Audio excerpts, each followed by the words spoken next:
부산의 한 철강업체. 최근 원달러 환율 급등 사태에 원가 부담 압박을 현장에서 가장 먼저 체감하고 있습니다.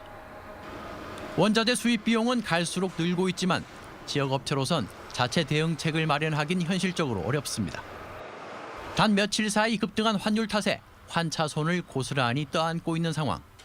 하루에도 몇십 원씩 이게 왔다 갔다 하는 이런 상황이 생기다 보니까 수주를 받은 시점하고 우리가 오더를 내는 시점의 시간 차이가 그렇게 길지 않음에도 불구하고 그 사이에 오르는 것은 절대 대응을 할 수가 없다.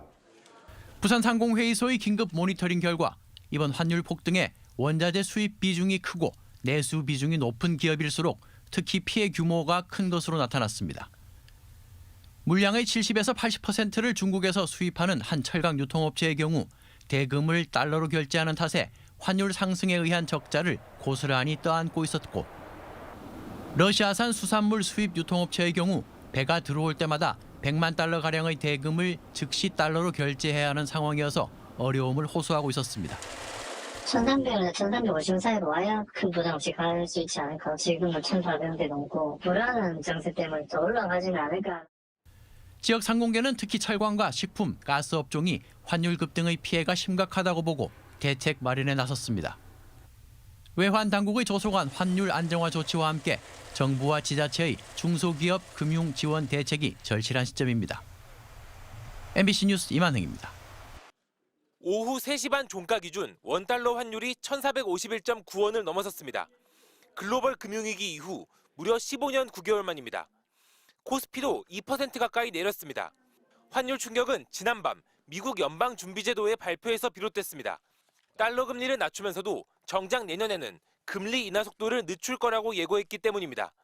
We can therefore be more cautious as we consider further adjustments to our policy rate. 강한 달러가 예상돼 환율이 출렁이자 정부와 금융당국이 앞다퉈 대응에 나섰습니다. 은행들에게는 기업의 외화 결제와 대출 만기를 탄력적으로 조정해 줄 것을 요청했습니다. 또 국민연금과 외환 스와프 계약도 확대하기로 했습니다. 달러가 필요할 경우 시장에서 사들이는 대신 우리 외환 보유고에서 쓸 수 있게 한 겁니다.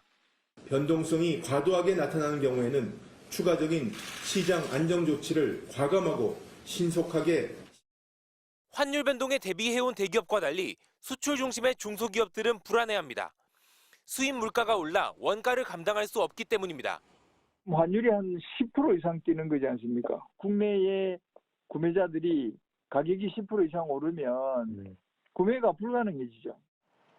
환율 급등의 또 다른 문제는 정부가 돈을 풀기 어려워진다는 겁니다. 침체된 내수를 살리기 위해 재정을 투입하거나 금리를 낮춰야 하는데 자칫 원화 가치만 더 떨어뜨릴 수도 있습니다. 여기에 이른바 관세 폭탄을 예고한 트럼프 2기 행정부 출범도 변수입니다. 트럼프의 관세 부과라든지 이런 것들이 여전히 불안한 심리를 자극하고 있기 때문에 한국의 주식시장이 여기서 반등을 주기에도 쉽지가 않은 그런 상태. 환율이 1,500원대까지 오를 수 있다는 우려마저 나오자 정부는 외환수급 개선 방안을 내년 경제정책 방향에 담기로 했습니다. MBC 뉴스 김건희입니다. 전기차와 하이브리드차 전장용 냉각펌프 마그네틱 부품을 생산하는 청주의 중소기업입니다.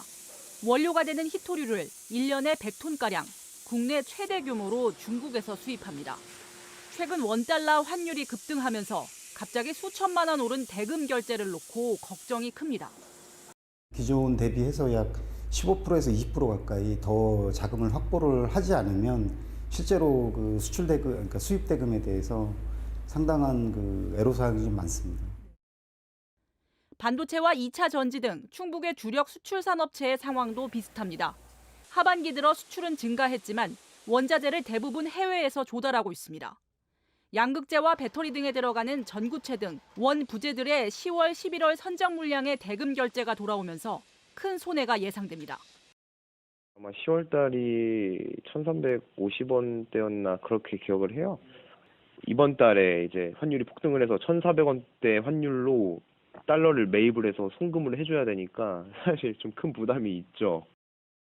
2달 전 1,300원대였던 원달러 환율은 트럼프 당선 이후 1,400원대로 오르더니 내란 사태 이후 급등했다.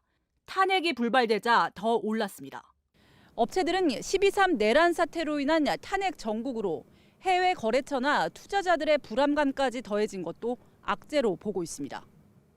중국 손님 뭐 미국에서도 왔었는데 다들 그런 걱정을 외국 애들이 하고 앉았으니 그래도 괜찮은겨? 뭐 그런 거 물어봐요. 원화 가치가 하락하면 당장 수출 기업들엔 도움이 되겠지만 장기적인 침체로 이어질 수 있습니다. 최근에는 글로벌 공급망이 되게 촘촘해지면서 그 수입 원자재, 중간재들의 그 조달 비용이 증가하고 이것이 이제 수출 기업들한테 부담이 되고 있습니다. 정치 불안이 장기화될 경우 환율은 더 예측 불가능해질 수밖에 없는 상황. 기업들은 안정된 운영 자금 확보를 위한 정부의 현실적인 대책이 필요하다고 입을 모으고 있습니다. MBC 뉴스 허지입니다.